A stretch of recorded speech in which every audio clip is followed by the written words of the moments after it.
Rosenberg, president and founder of the New Democratic Network and a former campaign advisor for President Bill Clinton, and Matt Schlapp, chairman of the American Conservative Union and former White House political director for President George W. Bush. Thanks to both of you for joining us. Matt, let me start with just the strategy. What do you think about the Republican strategy of kind of trying to bring a couple different representatives from different parts of the party together behind closed doors, hammer this out, and then bring it out?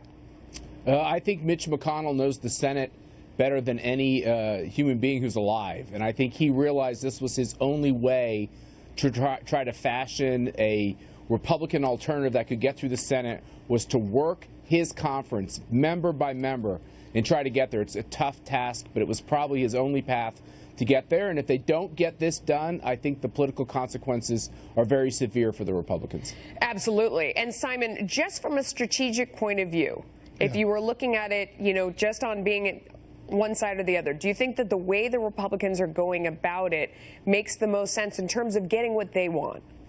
No, because, we haven't had, since the end of World War II, there's been no legislative process like this on any major bill, because there have been no hearings either in the House or the Senate. There's been no public discussion. We don't even know what's in the bill.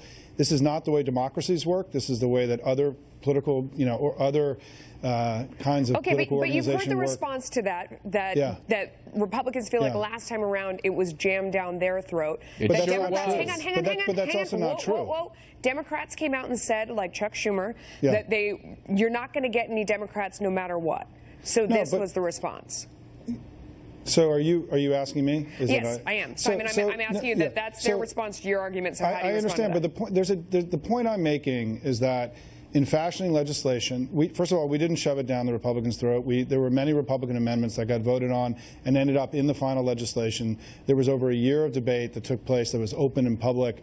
This is the darkest way legislation's been promoted in over 70 years, and I just think it's wrong, regardless of what you think of the bill and the end product. And I'm going to be against it because I don't think we should take away pre-existing conditions and take away health care from tens of millions of people. The way we're going about it now, right, is not the way democracies are supposed to work. Matt, Republicans should be ashamed of themselves. Let Matt respond. Go ahead, Matt. Simon, the only thing I disagree with you on is that we haven't even had the Senate process yet. This draft comes out, there will be a score, and then there will be debate on the floor. And as you know, the Senate rules will mandate a vigorous debate. Amendments will be allowed, and I don't think anybody should be. Count, Matt, because that's their complaint, is that they might get 20 hours or less than that. And here there were 25 days last time around. It's not fair. It's not the same. None of that has been determined yet, and the fact is that 20 hours on the Senate floor will take place over a series of days. We've been having this nationwide debate about health care. It's unfair to say